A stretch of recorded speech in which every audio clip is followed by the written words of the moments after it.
Alhamdulillah Rabbil Alamin. Wassalatu wassalamu ala asyrafil anbiya'i wal mursalin wa ala alihi wa sahbihi ajma'in. Rabbi shrah li sadri wa yassir li amri wa hlul 'uqdatam min lisani yafqahu qawli. Allahumma dhakkirni ma nasitu min al-Qur'anil Karim wa ma nasitu min al-ahadits an-nabawiyyah wa 'allimni ma jahiltu minhuma ya dzal jalali wal ikram. Amma ba'd. Imam, tuan pengurusi, alhamdulillah hadir di puasa, tuan-tuan perempuan sedang semua yang kasih sekalian. Ya, alhamdulillah, syukur yang tidak berikannya kita panjatkan kepada Allah Subhanahu Wa Taala di atas limpah kurnia nikmat yang terlalu banyak yang dianugerahkan kepada kita. Selawat dan salam kepada Nabi Muhammad Sallallahu Alaihi Wasallam, ahli keluarga baginda, para sahabat serta orang-orang yang mereka sehingga kita. Tuan-tuan, perempuan sidang semua yang dikasihi sekalian. Ya, alhamdulillah pada malam ini insya-Allah kita akan bersama-sama memperkatakan tentang satu cabang ilmu yang sangat penting yang disebut oleh Al-Imam Al-Hanafi sebagai Al-Fiqhul Akbar, fikih yang teragung, fikih yang terbesar. Karena di zaman Nabi sallallahu alaihi wasallam tidak ada nama-nama yang kita kenal sekarang. Ada ilmu fiqh, ada ilmu tasawuf. Kalau dalam bahasanya ada ilmu nahwu, ilmu balaghah, ilmu sharf dan ilmu-ilmu yang lain. Hatta istilah ahli sunnah wal jamaah itu pun menjadi pertikaian ulama bila munculnya. Ada yang mengatakan di zaman sahabat dan ada yang selepas itu. Dan kalau kita lihat sejarah-sejarah daripada akidah-akidah ataupun aliran akidah yang lain seperti Syiah, kita dapat tahu muncul di zaman Sayyidina Ali. Orang yang memihak ataupun menyokong Sayyidina Ali secara politiknya, secara kasih sayangnya, misalnya disebut Syiah, akhirnya menjadi mazhab akidah. Begitu juga Khawarij muncul di zaman itu yang membenci Sayyidina Ali ataupun yang terus keluar daripada jamaah Islam pada waktu itu, akhirnya menjadi cabang akidah.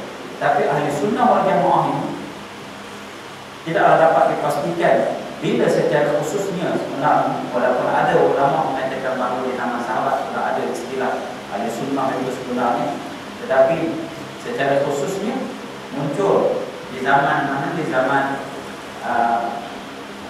Imam Abu Hasan Al-Asy'ari, yaitu meninggal dunia tahun 324, dan di zaman Abu Mansur Al-Maturidi 337 Hijriah. Dan disebut dalam kitab Ithaf Usadat Al-Muttaqin, syarah kepada kitab Ihya Ulumuddin oleh Imam Az-Zubaydi, dikata idza utlqa ahlu sunnah wal jamaah wal muradu biha sabda pengikut Imam Abu Hasan Al-Asy'ari dipanggil Al-Asy'ariyah, dan pengikut kepada Imam Abu Mansur Al-Maturidi disebut Al-Maturidi. Al-Asy'ariyah wal Maturidi itu inilah dia Ahlus Sunnah wal Jamaah. Tetapi apakah boleh kita katakan bahawa Imam Abu Hasan ataupun Imam Abu Mansur ini sebagai asas kepada ahli sunnah wal jamaah? Tidak. Kerana ahli sunnah wal jamaah ini intipatinya, ajarannya ada sejak zaman berzaman. Inilah akidah yang dibawa oleh akidah tauhid yang dibawa oleh para anbiya sebenarnya. Maka dipermudahkan, disusun, bukan berasas. Ya, dengan salah faham kita kata, ini mazhab itu macam munculnya Syiah, macam munculnya Khawarij. Tidak, ahli sunnah wal jamaah ini berasaskan kepada Al-Quran dan Sunnah, berdalilkan kepada Al-Quran dan Sunnah, dipanggil dalil naqli. Kita sebut pada pertemuan yang terakhir dalam kuliah akidah ini memperkatakan tentang sifat wujud. Nah, mana dalil naqlinya daripada Al-Quran Karim misalnya? A'udzubillahi minasyaitonir rajim. Wa la in sa'altahum man khalaqas samawati wal ardh la yaqulunna Allah. Itu dalil.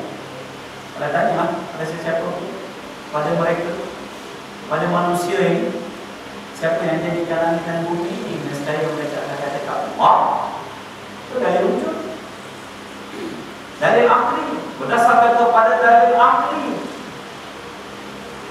berdasarkan kepada ayat-ayat Al-Quran juga. Dalam Al-Quran Allah SWT sebut fil ardi ayatul lil muqinin, dan pada penciptaan bumi ini ada tanda-tanda kewujudan, kekuasaan, kebesaran Allah SWT. Wa fi anfusikum afala tubsirun, dan pada diri kamu juga ada tanda-tanda itu. Apakah kamu tidak melihat? Basar ini asalnya makna melihat, tapi bukan lihat saja. Basar itu lihat dan fikir, maksudnya berfikir. Baik dalam Quran banyak disebut afala ta'qilun, ulul albab, semuanya merujuk kepada apa? Pada fikir. Afala yanzuruna ila al-ibli kaifa khuliqat, lihat kepada mana? Kepada unta itu bagaimana mereka itu dijadikan. Bukan lihat kosong saja, lihat fikir. Berdasarkan kepada Al-Quran, berdasarkan kepada hadis. Soal nama memang, kalau nak kira nama tak ada di zaman Nabi, tasawuf tak ada di zaman Nabi. Nama yang apakah ajaran intipati ni tidak ada. Kita berapa-apa kena jelas dulu perkara ini. Kenapa? Kerana bila kita lihat dalam YouTube, dalam internet yang kita pakai ni, banyak serangan-serangan terhadap manhaj ini. Manhaj yang kita belajar dan kita pertahankan, kita perjuangkan.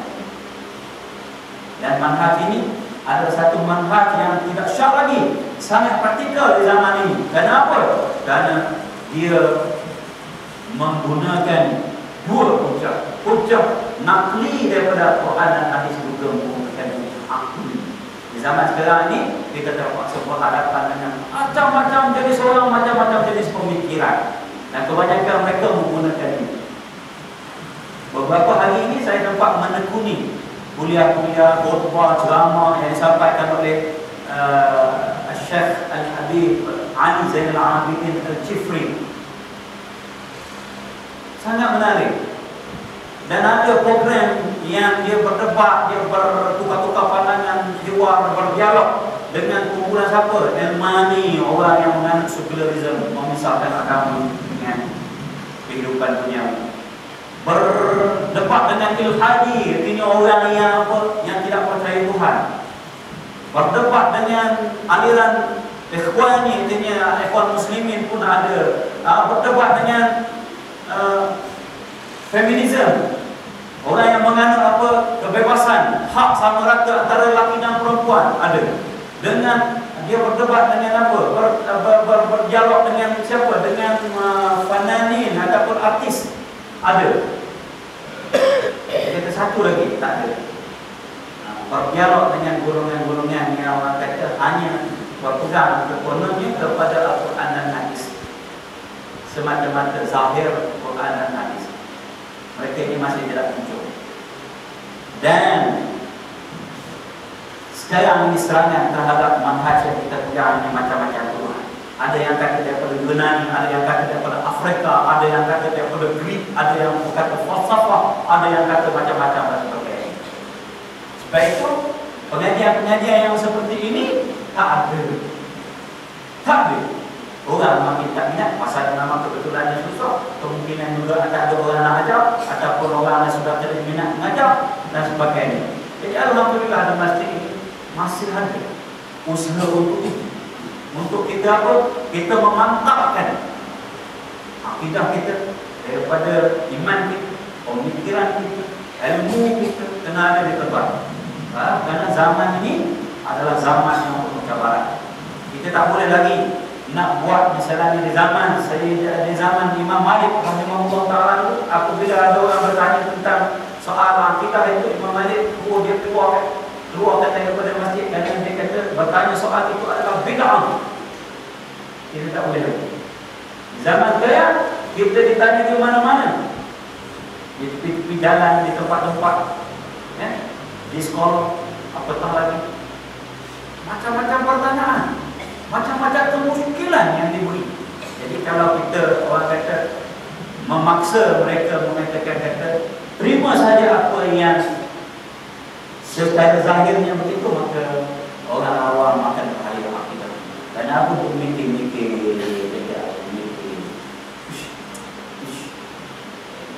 Kita dengan anak-anak kita hak kecil-kecil itu, sama ada anak kita sendiri ataupun murid kita hak kecil-kecil itu, pun dah tak nak jawab lah. Dia tanya, Allah tu mandi ke apa? Kita, Allah tak mandi.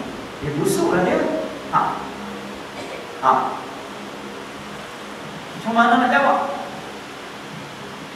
Allah tak pakai ke apa? Allah tak pakai, tak serupa kita. Lapar lah dia. Susah dah nak jawab. Jadi tuan-tuan dan perempuan, sebab itu kita jawab, kita katakan fiqh ini dia panggil fiqhul akbar. Yang ada kita belajar itu pun dah dikhususkan oleh ulama fiqhul almi tentang apa ni, bisa berpaut dengan belajar ibadah, puasa, zakat, haji dan sebagainya. Fiqhul almi, belajar akidah ni dipanggil fiqhul akbar. Baik. Fiqh yang teragung. Fiqh itu maksudnya kefahaman terhadap agama ini, fiqh. Jadi nak kena berfiqh. Tuan-tuan dan puan, pada malam ini insya-Allah kita akan mengatakan yang surat 15. Surat yang 15, kenyataan yang keempat, takrif sifat-sifat yang wajib pada Allah Taala, dan alhamdulillah telah pun kita perhatikan tentang sifat wujud, dan sifat wujud ini kita katakan adalah sifat nafsiyah yang disebutkan kepada zat itu sendiri. Bila sebut wujud, dialah yang zat. Bila sebut wujud, dialah yang zatnya, yang mewujud, yang ada itu ialah zat.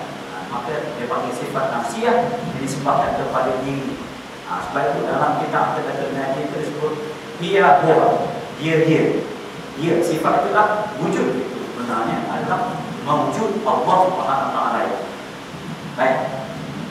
Dan pada malam ini insya-Allah kita masuk sifat yang kedua, al-qidamu, yang membaca al-qadamu. Al-qadamu maksudnya kaki. Ini dari sini ada kepentingan berbau ni bagi rejul. Qadamun ni kaki kita tu. Daripada mana? Kampung apa ni, Minggu ni. Qadam. Sebab itu wala sepak, kalau orang Arab sebut quratul qadam, wala sepak. Baik. Jangan baca qadamun, sebab itu dia baris tu. Bahasa Arab ni sensitif. Salah baris, salah makna. Lagi jauh 360 derajat. Sebab itu kena mana ngaji itu dia kalau kita lagi berguru supaya pun supaya jangan salah baca, jangan salah faham. Baik. Artinya sedia. Dalam kitab-kitab yang lain dia turut bagi lawannya ada perbuatan. Ini tak ada. Dia akan ada khususnya nanti. Baik. Maka sedia ini maksudnya apa? Maksudnya kewujudan Allah Subhanahu wa taala itu tidak didahului oleh tiada. Jelasnya, kewujudan Allah Subhanahu wa taala itu tidak ada permulaannya. Dia wujud sejak azal. Itu maksud sedia. Baik. Maka hakikatnya ibarat daripada menafikan ada permulaan wujud Tuhan. Itu dia makna sedia. Hakikat makna qidam ini ialah kita nafikan bahawa Allah Subhanahu wa taala itu tidak ada permulaannya. Kita nafikan permulaan Allah Subhanahu wa taala itu.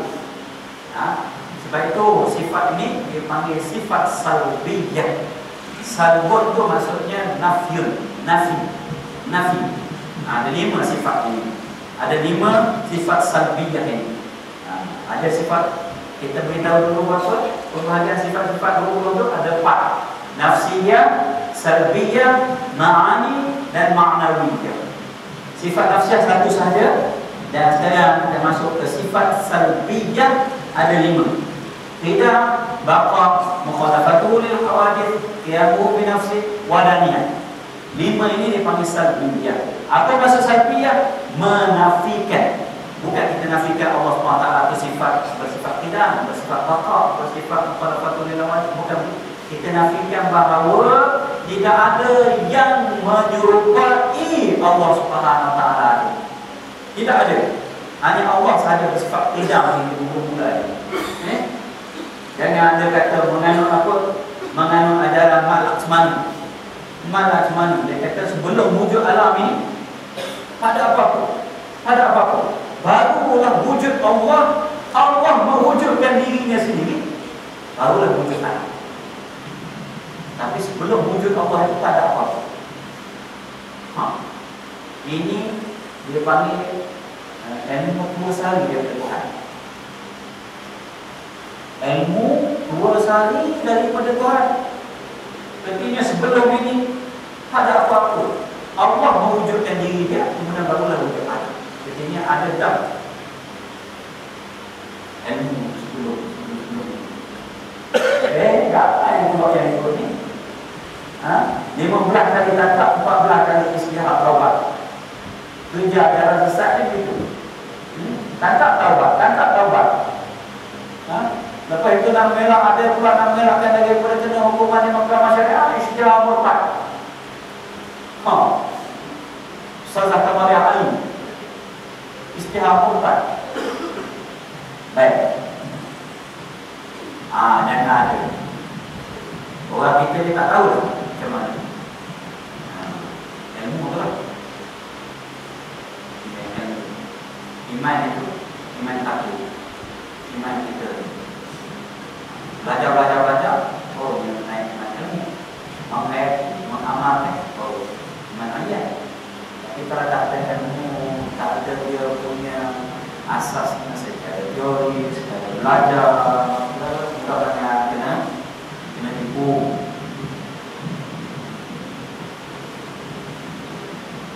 Dah kalau Allah pun ada permulaan, ada kosong. Kosong tu apa dia? Kalau nak timakan,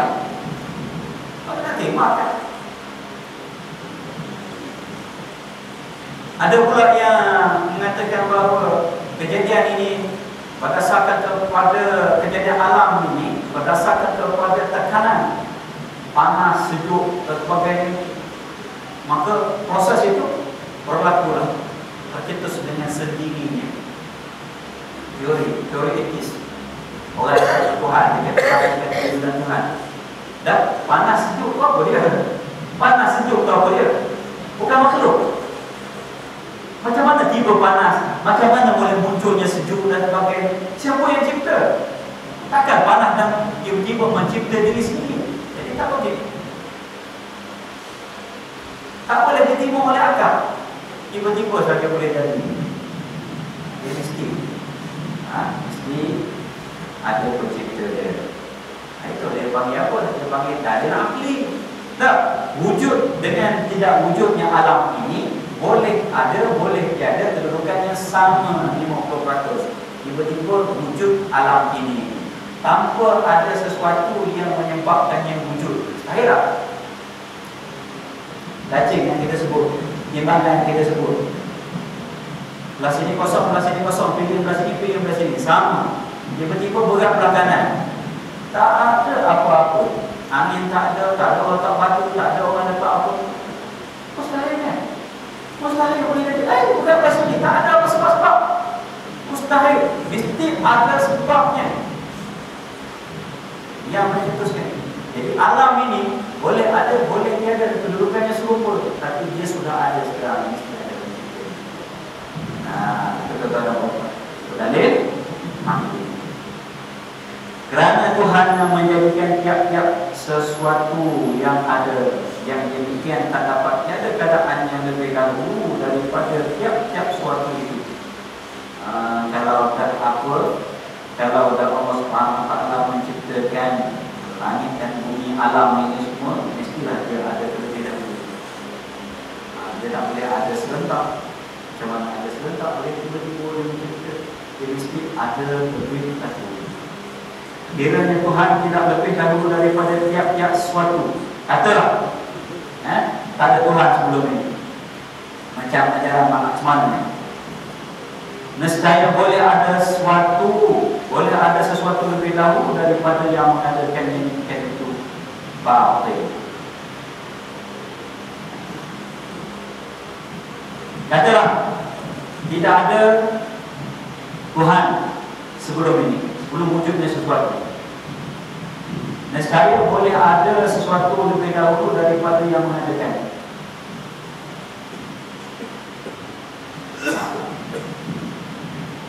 Nescaya boleh kita katakan bahawa boleh ada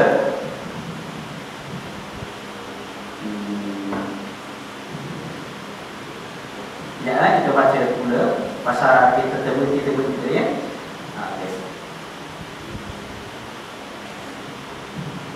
Yang demikian tak dapat tiada keadaannya lebih dahulu daripada tiap-tiap sesuatu itu.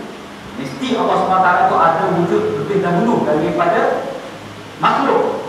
Kiranya Tuhan tidak lebih dahulu daripada tiap-tiap sesuatu, nescaya boleh ada sesuatu lebih dahulu daripada yang mengadakan.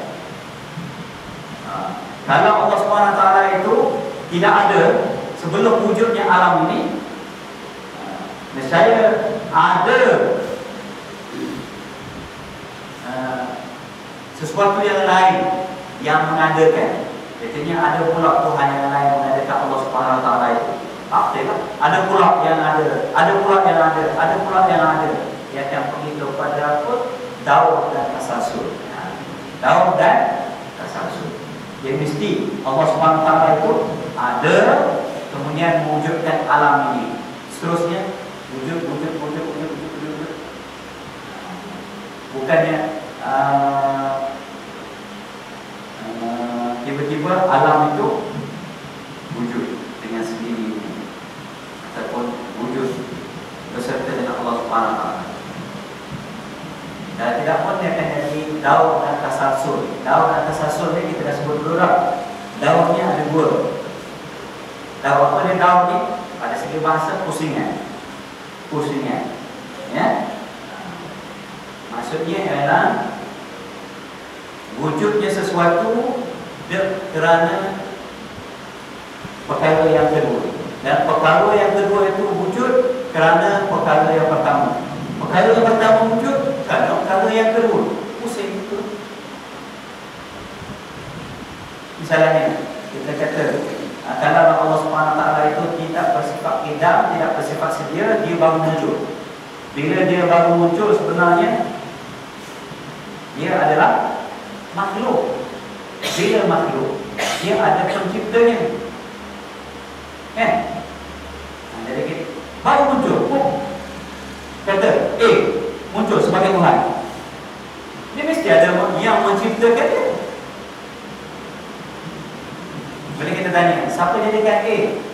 B.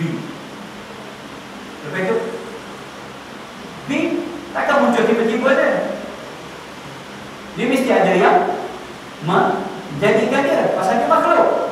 Kita tanya pula, siapa jadikan B? A. Siapa jadikan A? B. Siapa jadikan B? A. Tak ada. Tak ada. Ini dia punya daur besar. Kalau melibatkan 1, 2, 1, 1, 2, 1, 2, 1, 2, ABC, AB, ini namanya daur besar. Tapi kalau melibatkan banyak sikit, dia panggil daur mukmar. Maksudnya A muncul. Kita tanya, siapa jadikan A? B. Kita tanya, siapa jadikan B pula? C. Siapa jadikan C? D. Siapa jadikan D? Balik A. Siapa jadikan A? B. Siapa jadikan B? C. A, B, C, D, A, B, C, D, A, B, C, D, pusing, nama pening situ. Ini daur dipanggil. Daur. Ataupun dia akan jadi tasalsul. Tasalsul ini adalah mata rantai. Siapa jadikan A? B. Siapa jadikan B? C. Siapa jadikan C? D. Siapa jadikan D? E. Siapa jadikan 1? 2. Siapa jadikan 2? 3. Siapa jadikan 3 tu? 4. Siapa jadikan 4? 5. Siapa jadikan 6? Siapa jadikan 5? 6. Jadi tak ada sambung mata itu tak akan habis. Tak ada kesudahan.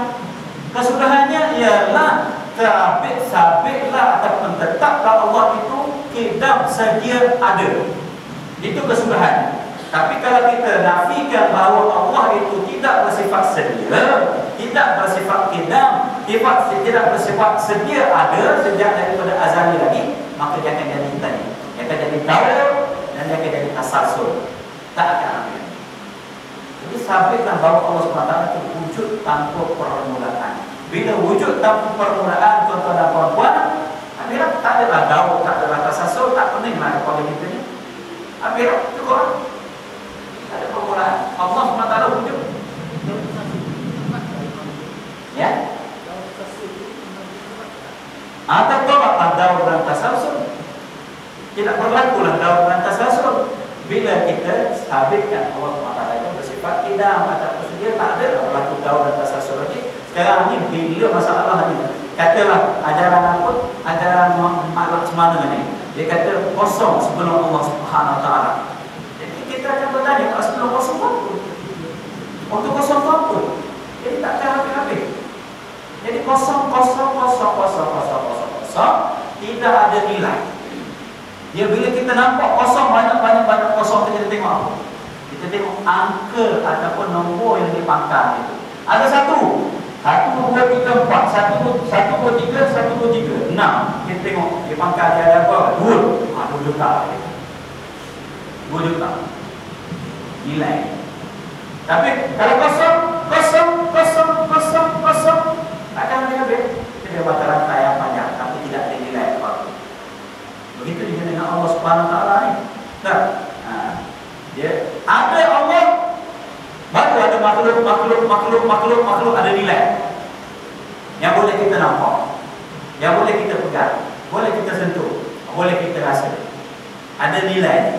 Tapi kalau tak ada,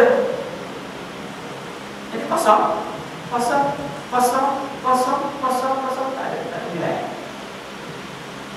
Bila ada nilai, bila ada nombor angka di pangkal, menyebabkan 0000 itu semua ada nilai. Kita kalau kita ambil kepada itulah. Nah,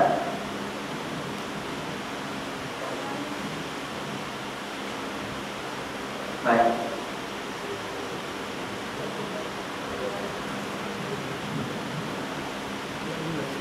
Mana dalil ni? Dalil naqli. Huwal awwal wal akhir. Dia yang mula, dia yang akhir. Maksudnya tidak ada permulaan bagi dia dan tidak ada akhir bagi dia. Masuk lalu dalil kidam dan baqa sekali. Menafikan apa? Menafikan adanya permulaan bagi Allah, itu kidam. Menafikan ada akhir bagi Allah, itu baqa. Itu dipanggil sifat apa? Sifat apa kan? Salbiyah. Sifat salbiyah. Menafikan adanya permulaan bagi Allah, itu kidam. Menafikan ada akhirnya, penghujung bagi Allah, Allah musnah, itu dipanggil baqa. Dan itu semua dia panggil sifat salbiyah, sifat penafian.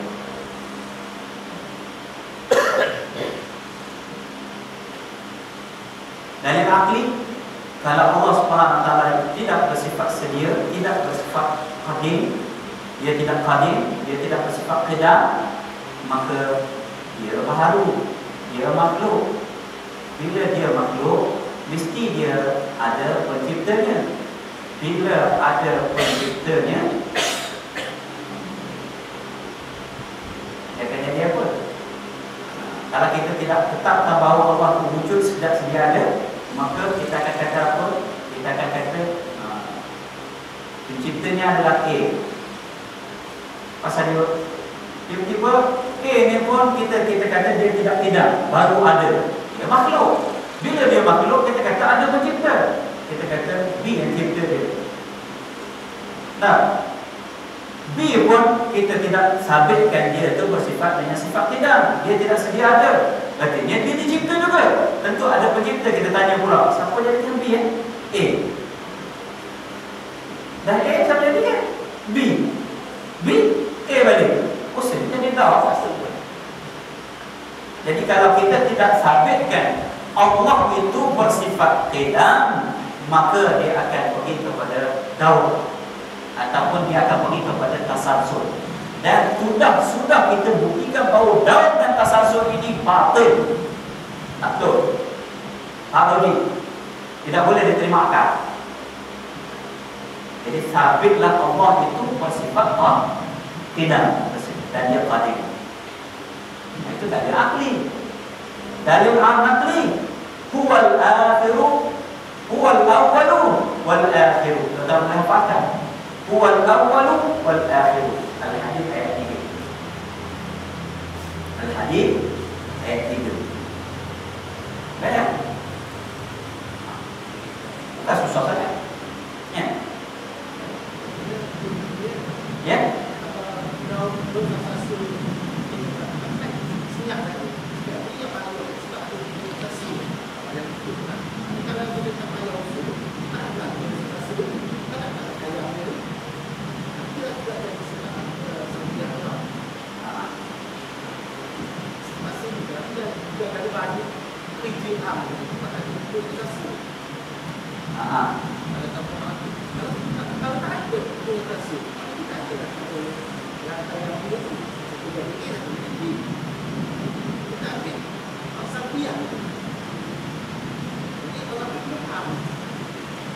Ya, cuma kita nak mensabitkan kepada dalil yang mengatakan kita mesti sabitkan Allah SWT itu bersifat qidam, maka adalah teori daur dan tasalsul itu. Ya, kalau nak mudahnya memanglah kita nafikan bahawa Allah SWT itu tidak ada permulaan, habis. Tetapi apabila kita nak berhujah secara akal, maka kita akan pergi kepada pembuktian dia melalui jalan yang kita sebut tadi. Tapi kalau nak pegang secara akidahnya adalah kita wajib beriktikad bahawa Allah itu tidak ada permulaan baginya. Habis. Nanti orang akan tanya pula, mana dalilnya? Bila dalil ini barulah muncul daur dan tasalsul itu. Okey. Dalil Al-Qurannya huwal awwalu wal akhiru. Al-Hadid ayat 3. Dapat saya dan nakli. Okey, sekarang kita kata apa? Mana dalil akalnya? Dalil akalnya ialah kalau sekiranya kita tidak sabitkan ataupun kita tak katakan bahawa Allah SWT itu bersifat dengan sifat qadim ataupun dia bersifat dengan sifat qidam, dia itu qadim, dia itu sedia ada, maka nescayalah dia itu baru ada. Betul tak? Kalau dia tidak sejak mula ada, dia baru ada. Bila baru ada, dia panggil makhluk. Bila dia makhluk, maka perlu kepada pencipta. Bila dia perlu pada pencipta, dan tentulah pencipta yang menjadikan dia itu baru ada. Kita tidak sabitkan sebagai sifat qadim ataupun sifat qidam. Pencipta dia itu pun baru ada. Dia pun makhluk. Kita bertanya lagi, siapa jadikan dia? Asal Tuhannya tidakkah habis-habis? Timbullah daur dan tasalsul. Kata jelas.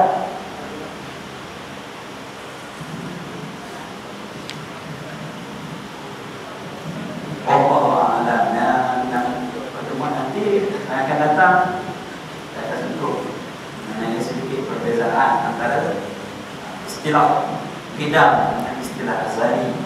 Kemudian ada istilah-istilah yang lain lagi seperti qadim dzati, qadim sifat, qadim mudhafi dan sebagainya. Allah alam. Tetapi secara umumnya intipati kepada sifat qadim ataupun sifat qidam ini telah kita jelaskan. Wallahu a'lam. Insyaallah sambung lagi pada masing-masing yang datang. Wabillahi taufiq wal hidayah. Assalamualaikum warahmatullahi wabarakatuh. Ya, ini yang membaca surah Al-Yasin.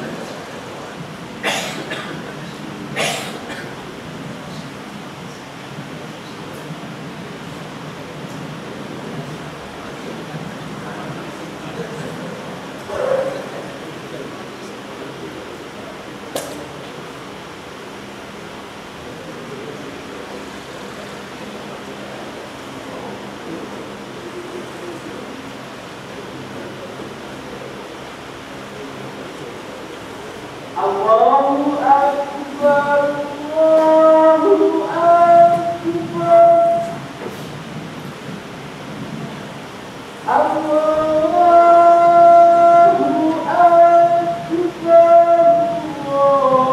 Allahu Akbar.